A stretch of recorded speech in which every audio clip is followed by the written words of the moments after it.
Hi friends, எல்லாத்துக்கும் வணக்கம். எப்படி போகுது மகாநதி சீரியல்? செம்ம ட்விஸ்டிங்காக கொண்டு போகிறாங்கள. அடுத்த சீரியல் காலத்தில் நான் போன வாரம் சொன்ன மாதிரி நடக்குது. இது பசுபதி வேலை தான். இவன் ரெண்டாவது மனைவின்னு சொல்லிட்டு வருவாங்க. ஆனால் பயங்கரமாக போகுது.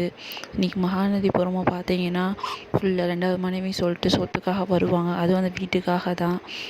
காவேரி குடும்பமே அசந்து போய் நிற்கும். என்னடா செய்யுதுன்னு தெரியாமல். ஆனால் பயங்கரமாக இருக்கும். யாரும் பார்க்க மறந்துதான் இதை வரோம்.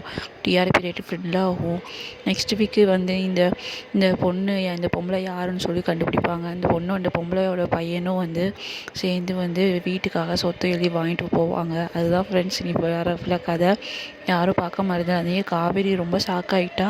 பயங்கர ட்விஸ்ட்டாக நடக்க போகுது. நான் நினச்சிட்டேன் காவேரி யமுனா கங்காவுக்கு தான் வீட்டுன்னு. ஆனால் இல்லை, ரெண்டாவது மனைவியோட பையனுக்கும் இந்த வீட்டில் பங்கு இருக்குது அப்படின்னு சொல்லி சண்டை போட்டு வருவாங்க. யாரும் பார்க்க மறந்துடாதீங்க. எல்லோரும் பிடிச்சிருந்தா லைக் பண்ணுங்கள், சப்ஸ்கிரைப் பண்ணுங்கள். நெக்ஸ்ட் வீடியோவில் நான் உங்களை சந்திக்கிறேன். உண்மையிலே சொல்கிறேன், பயங்கரமாக ட்விஸ்டிங்காக போகும். யாரும் பார்க்க மறந்துடாதீங்க. இது ஃபுல்லாக பசுபதி அடுத்து கூட சேர்ந்துக்குவோம் அந்த ரெண்டாவது பொண்டாட்டியோட. அப்படியே பசுபதியும் ரொம்ப கதை இழுப்பாங்க. இந்த வாரம் ஃபுல்லாக கதை ஃபுல்லாக அதுதான் ஃப்ரெண்ட்ஸ் நடக்க போகுது. எல்லாம் பார்க்க மறந்துடாதீங்க. காவேரி வந்து ரொம்ப ஷாக் ஆகிட்டா. அந்த ஷாக்கிங்கில் என்ன செய்ய போகிறான்னு தெரியல. ஸோ நீங்கள் வந்து வீடியோவை ஃபுல்லாக பார்த்துட்டே இருங்க. நெக்ஸ்ட்